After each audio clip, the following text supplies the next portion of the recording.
அனைவருக்கும் வணக்கம். இன்றைக்கி நம்ம பார்க்க போகிறது கடுகு சட்னிங்க. இந்த கடுகு சட்னி ரொம்பவே டேஸ்ட்டாக இருக்கும்.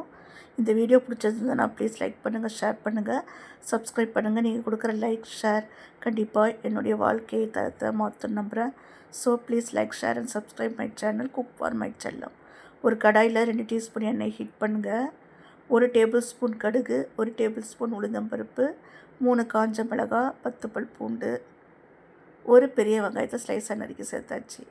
கடுகு நல்லா பொரியட்டும், பருப்பு நிறம் மாறட்டும். இந்த சட்னி இட்லி, தோசை, சப்பாத்தியோட வச்சு சாப்பிட ரொம்பவே டேஸ்ட்டாக இருக்குங்க. இப்போ நல்லா வதக்கி விட்டுடலாம். அடுப்பு சிம்மில் இருக்கட்டும். இது நல்லா வதங்கிருச்சுங்க. இதில் 2 தக்காளி, கொஞ்சமாக புதினா, கொத்தமல்லி, கருவேப்பிலை சேர்த்துட்டோம். சேர்த்துட்டு இதுக்கு தேவையான அளவுக்கு உப்பு, சட்னிக்கு தேவையான அளவுக்கு உப்பு சேர்த்துட்டு நல்லா வதக்கி விடுங்க. தக்காளி நல்லா சுருங்கி வரணும். தக்காளி சுருங்கி வந்ததுக்கப்புறம் 2 டேபிள் ஸ்பூன் திருவண்ண தேங்காய் இதில் சேர்த்துடலாம். சேர்த்துட்டு அதையும் இந்த சூட்லேயே வதக்கி விட்ருங்க. ஸ்டவ் ஆஃப் பண்ணிடலாம். ஆற வச்சுட்டு இது நல்லா அரைச்சி எடுத்துட்டு வந்துடலாம். பேனில் 2 டீஸ்பூன் எண்ணெய் ஊற்றுங்க. ஊற்றிட்டு 1/2 டீஸ்பூன் கடுகு, 1/2 டீஸ்பூன் கடலைப்பருப்பு, உளுத்தம்பருப்பு சேர்த்தாச்சு. சேர்த்துட்டு 1/4 டீஸ்பூன் ஜீரகம் சேர்த்துட்டு நல்லா பொரியட்டும். இப்போது ஒரு கொத்து கருவேப்பிலை போட்டுட்டு நம்ம சட்னியில் சேர்த்துடலாம். சூப்பரான கடுகு சட்னி ரெடி ஆகிடுச்சு.